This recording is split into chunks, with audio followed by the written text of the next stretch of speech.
Bonjour cher ami. Alors l'humain a un pouvoir incroyable qu'il utilise très peu, et c'est le pouvoir de l'autocompassion. Alors c'est quoi l'autocompassion? C'est cette capacité à ressentir de l'empathie envers soi-même pour les blessures, pour les souffrances qu'on vit. Alors pourquoi c'est important? Parce que en fait la souffrance elle est inhérente à la vie humaine. Tu ne peux pas vivre sans souffrir, c'est impossible. Et on a tous des blessures et on hérite tous de traumas transgénérationnels. Donc on porte tous un fardeau, d'accord? Dont on n'est pas responsable, OK? En fait, aujourd'hui, on te dit: «Oui, mais si tu es, anxieux, angoissé et cetera, c'est de ta faute». C'est faux. Si tu es anxieux, angoissé, c'est que quand tu étais enfant, tu n'as pas reçu ce dont tu ce dont tu avais besoin, c'est-à-dire le sentiment de sécurité, l'amour, le l'attention et cetera.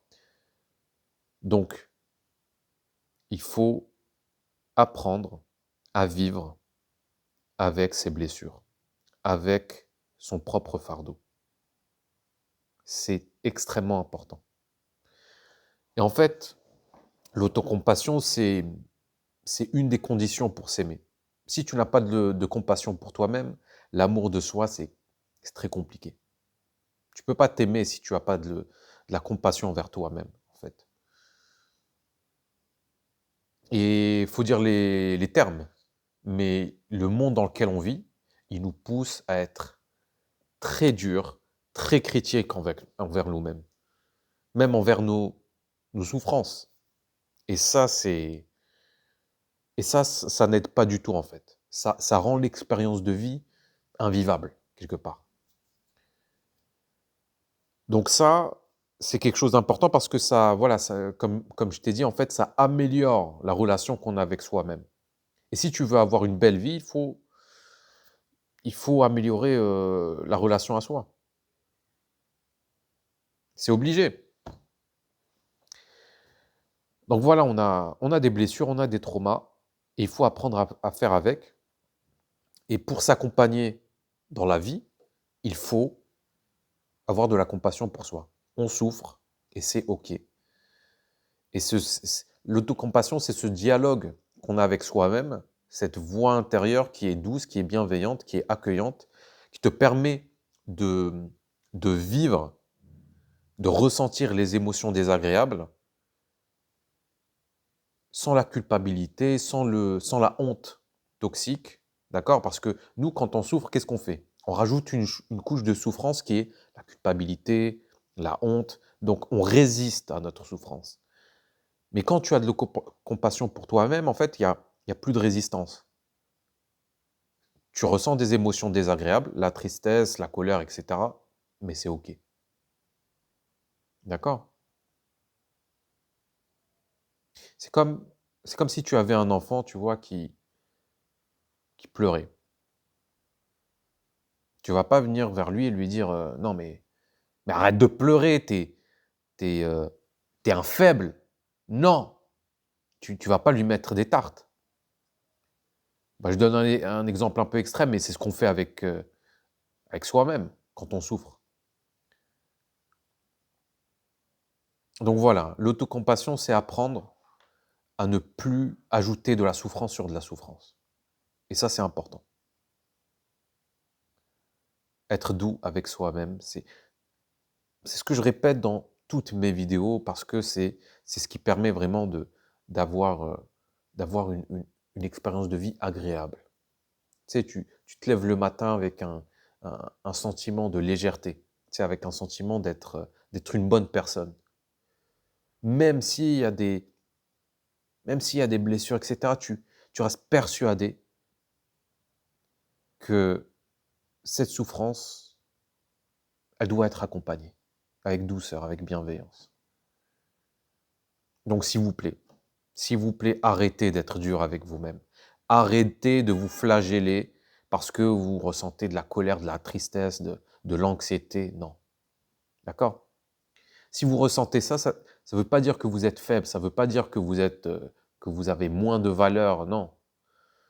Ça diminue en rien votre valeur. Votre valeur, elle est haute et elle restera toujours haute. Vous avez une grande valeur et vous avez aussi le droit d'expérimenter des émotions désagréables. D'accord? Ça, c'est un rappel important. Donc si tu as une question, n'hésite pas à m'écrire en commentaire, d'accord? Une remarque, voilà, tu me dis. Moi, pendant très, très longtemps, en fait, je m'en voulais d'avoir de l'anxiété sociale, tu vois? Je m'en voulais d'être un peu en décalage par rapport aux autres. Et aujourd'hui, en fait, j'apprends petit à petit à assumer et à incarner, en fait, cette anxiété-là. C'est-à-dire que je l'accueille dans mon corps, tu vois? J'y résiste pas et je cherche pas à, comment dire? À me changer, à me transformer. Non. Je cherche à ressentir les choses et à les accueillir.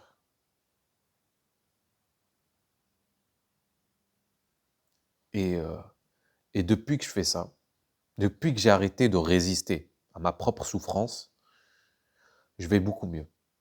Vraiment, je ressens vraiment une grande différence. C'est intérieurement, c'est pas du tout pareil, tu vois? Ça te change ça te change la vie, quoi. Vraiment. Ton expérience de vie, elle change complètement.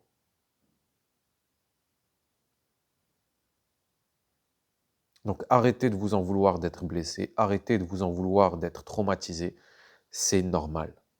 La vie, elle est comme ça. La vie, elle t'a imposé un persona qui est fait de complexes, et tu dois l'accepter. C'est la seule solution. N'écoutez pas les coachs qui vous disent: «Non, il faut changer, il faut se transformer». Non, arrêtez. Parce que ce conseil, il est accompagné d'autoflagellation, de haine de soi, de dégoût de soi. La véritable estime de soi, elle provient quand on accepte la petite identité que la vie nous a imposée. D'accord? C'est là que la véritable estime de soi se réalise. Voilà. En tout cas, merci de m'avoir écouté. N'hésitez pas à mettre un petit pouce, un petit, abonnez-vous, et cetera. Vous connaissez la chanson, petite cloche et je vous dis à bientôt. Prenez soin de vous.